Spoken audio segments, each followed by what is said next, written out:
অনেক sensitive private টিউটরের বিয়ার যখন স্টুডেন্টসরা আয়। শপিং করছি।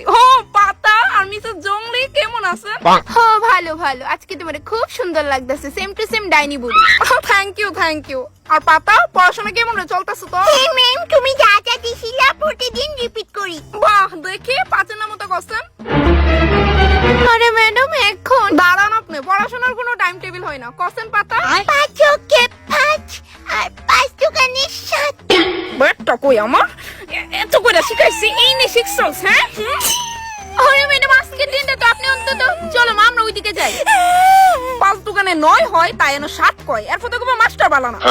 এই রামতুনি বেটা একটু শুনেন। হ্যাঁ কোন ওইতাছে হেদিকে দেখতাছেন না একটা বাচ্চা পোলা নীল শার্ট পরে যাইছে। কই কোন দিকে ম্যাডাম? আরে আপনি কানা নাকি তা উত্তর দিয়ে পুরা 14 গোষ্ঠী লই আমার বিয়া খাইতে যাইছে। ও আচ্ছা দেখছি। কইতাছে এই পোলার গোষ্ঠীটা যদি এনয় গিলতে আয় তো কইবেন খাওন নাই। খাউন তো আছে কেন কইতাম? কেন মানে জানেন নি 2 মাস ধরে আমার বেতনই দেয় না। শুনেন ভালা দিকে, তারা যদি এনো খাইতে আয় কইবেন খাওন তো একটু আগে শেষ হয়ে গেছে গা, কি তা তুই করতাও।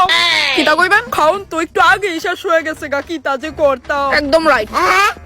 এমন ওই যদি চলতে থাকে পরীক্ষা ফেল। আচ্ছা শুন, অঙ্ক বই আনছো? বিয়া বাড়িতে অঙ্ক বই? আচ্ছা লাগতো না, চল আমার রুমে। আজকে তোরা বীজগণিত আমি বুঝাইই ছাড়ব। কিন্তু ম্যাম, তোমার তো আজকে বিয়া। আর এটা ছাড়বি আটিয়া, বিয়ে 100 বার হইব। তুই চল।